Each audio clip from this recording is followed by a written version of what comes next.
কোটা সংস্কারের একটি ন্যায়সঙ্গত দাবি কিভাবে পুরো একটি দেশের দেয়ালে দেয়ালে দেয়ালে পরিবর্তনের ডাক হয়ে উঠল তা কেউ কল্পনাও করেনি। সাধারণ শিক্ষার্থীদের সেই শান্ত প্রতিবাদ যখন বুলেটের মুখোমুখি হলো, তখন আর সেটা শুধু কোটার আন্দোলন রইল না, তা হয়ে উঠল কোটি মানুষের অধিকার আদায়ের এক অদম্য লড়াই। ইতিহাস সাক্ষী, এই দেশের তরুণরা যখনই রাস্তায় নেমেছে, ইতিহাস নতুন করে লেখা হয়েছে। আবু সাইদের সেই বুক পেতে দাঁড়িয়ে থাকার মহাকাব্যিক দৃশ্য কিংবা মুগ্ধর পানি লাগবে কারো পানি, এই শব্দগুলো শুধু ইতিহাসের অংশ নয়, এগুলো আমাদের বুক চিরে যাওয়া এক একটি ক্ষত। এই ক্ষতগুলোই লাখো মানুষকে ঘর থেকে রাস্তায় নামিয়ে এনেছিল।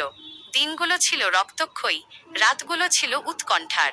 ইন্টারনেটহীন সেই অন্ধকার দিনগুলোতেও মানুষের ভেতরের আলো নিভে যায়নি। যখনই চারদিক থেকে গুলির আওয়াজ আসছিল, ঠিক তখনই প্রতিবেশীর দরজা খুলে গেছে অচেনা এক শিক্ষার্থীর আশ্রয়ের জন্য।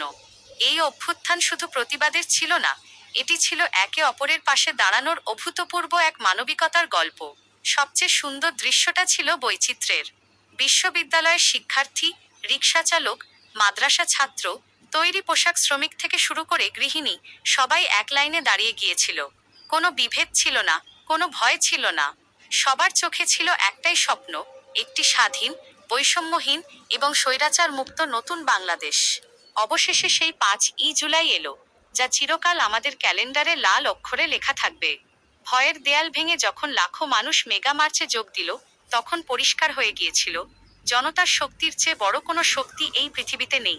স্বৈরাচারের পতন হলো, কিন্তু এই বিজয়ের পেছনে রয়ে গেল শত শত তাজা প্রাণ আর হাজারো পঙ্গুত্বের দীর্ঘশ্বাস। আমরা যেন ভুলে না যাই, এই স্বাধীনতা কতটা চড়া মূল্যে কেনা। রাজপথের সেই রক্ত, দেয়ালে আঁকা গ্রাফিতি আর শহীদদের মায়াবী মুখগুলো আমাদের প্রতিনিয়ত মনে করিয়ে দেয়, আমাদের দায়িত্ব এখনো শেষ হয়নি। একটি সত্যিকারের বৈষম্যহীন বাংলাদেশ গড়ার লড়াই কেবল শুরু হলো।